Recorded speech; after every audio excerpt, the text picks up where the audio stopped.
Grabe nga to mga boy. Tignan nyo naman. Laki. Ayun yung bota ko. Ito yung hindi malaki to. May gitsang kayo na to. Mamaya papakita ko sa inyo pag tinimbang ko sa bahay. Ayun o. Laki na ng bota ko. Grabe, tibay talaga ng tali ng line ko na to. Kahit sobrang nipis, talagang pumapalag. Hindi ko na binakapan yun ha. Partida sa buntot pa, malapit pa sa buntot ang tama. Pero ang tibay. Nakita nyo naman, inangat ko kanina.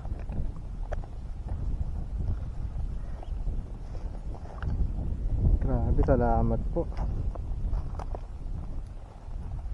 Paalis na talaga ako eh. Kasi wala na talaga akong lulutang na ito. Sobrang lakas ng hangin, no? Pansin nyo naman. Pero pinagbigyan pa tayo. Salamat Lord. Grabe. Oh, tibay ng line. Grabe oh.